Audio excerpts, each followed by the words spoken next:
Polisi kembali periksa saksi usai Kejaksaan mengembalikan berkas perkara 3 tersangka kasus tudingan ijazah palsu kepada penyidik kepolisian. Roy Suryo menyebut pengembalian berkas perkara tersebut karena belum penuhi syarat Kitab Undang-Undang Pidana.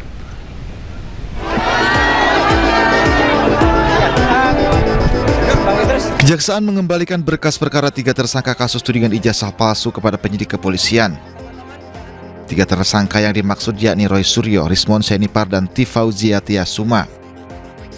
Kubu Roy menilai pengembalian berkas itu pertanda bahwa penyidik belum memenuhi syarat dalam Kitab Undang-Undang Hukum Acara Pidana.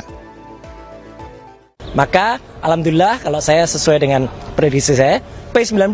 Jadi P19 itu dikembalikan.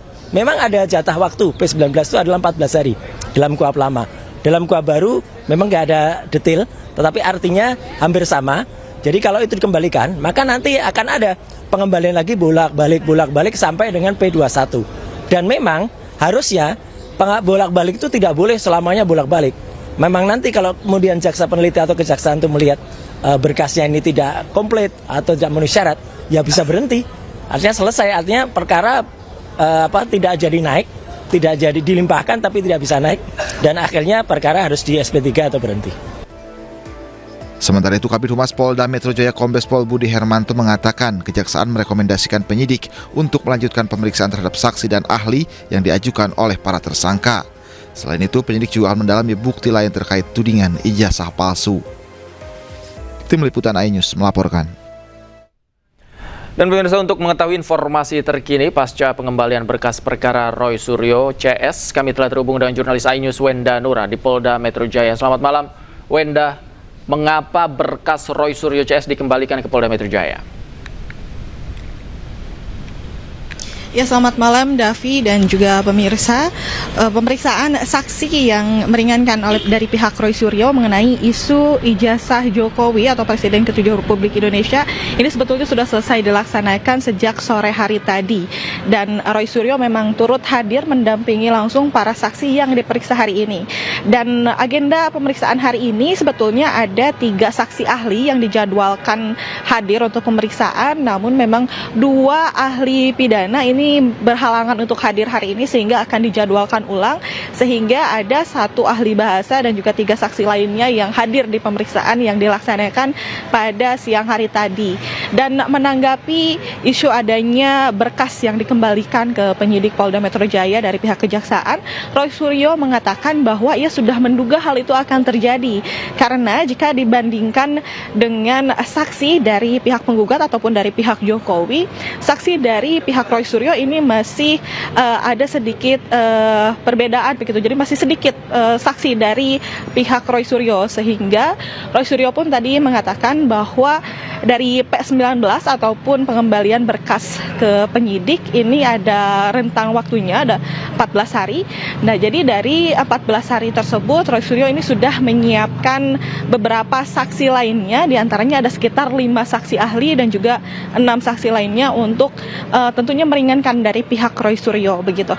Dan tentunya untuk ahli lainnya akan dijadwalkan untuk pemeriksaan kembali, namun kami belum mendapatkan informasi resminya kapan untuk pemeriksaan ahli lainnya diperiksa di Polda Metro Jaya.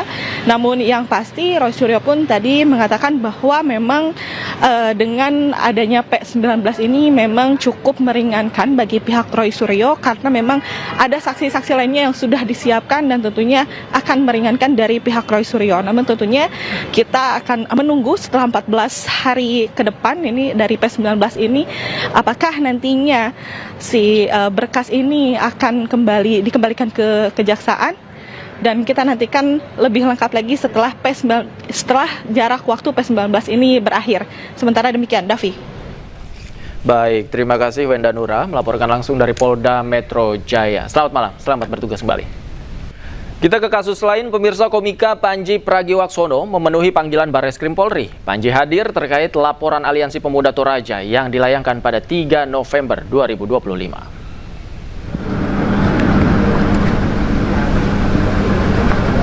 Kehadiran Panji di Barreskrim Polri ini merupakan panggilan kedua.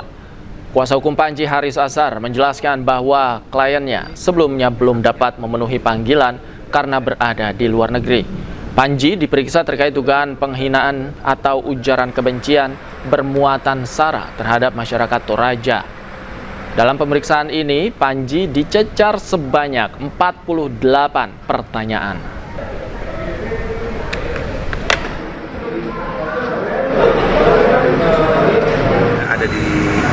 Sudah dirilis gitu, orang bisa punya opini. Saya membebaskan siapapun untuk punya pendapat terhadap karya saya gitu.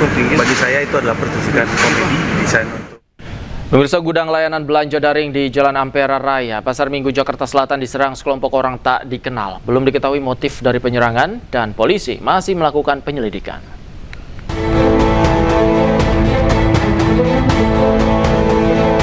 Rekaman kamera pengawas di lokasi merekam aksi sekelompok orang tak dikenal melakukan penyerangan ke gudang layanan belanja daring di Jalan Ampera Raya, Pasar Minggu, Jakarta Selatan. Peristiwa bermula dari sebuah mobil berwarna putih menabrak sepeda motor yang terparkir. Sejumlah karyawan di area parkir langsung menghampiri mobil, namun tak lama berselang, tiba-tiba sejumlah pria datang dan langsung melakukan penyerangan. Beberapa karyawan yang panik mencoba melawan hingga bersembunyi masuk ke dalam gudang. Mirisnya, beberapa oknum ikut masuk ke dalam gudang dan terus melakukan penyerangan terhadap karyawan. Jadi di TKP atas hasil penyelidikan bahwa ada satu kendaraan roda 4 menabrak kendaraan roda 2, sehingga di sana terjadi cekcok. Nah, setelah itu turun 7 orang, setelah itu dia melakukan pemukulan terhadap karyawan itu. Belum diketahui pasti motif dari penyerangan sekelompok orang tak dikenal ini dan polisi masih melakukan penyelidikan. Dari Jakarta, Rizky Falufi, iNews melaporkan.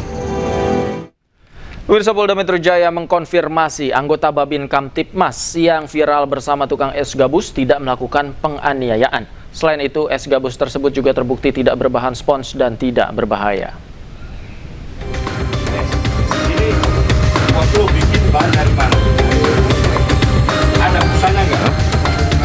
Polda Metro Jaya telah memeriksa anggota Babin Kamtipmas yang menuding pedagang es gabus menjual produk berbahan berbahaya.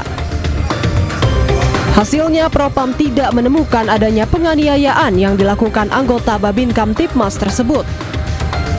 Hal itu diperkuat oleh keterangan dari penjual es gabus Sudrajat yang mengaku tidak dianiaya. Terkait tentang seorang Babin Kamtipmas tidak terbukti melakukan tindakan kekerasan penganiayaan.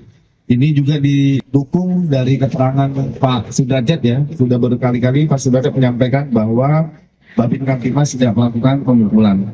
Dan tetapi dilakukan pembinaan terhadap Babin Kamtipmas terhadap upaya-upaya. Makanya kemarin Polda Metro Jaya melakukan peningkatan kemampuan tentang komunikasi sosial.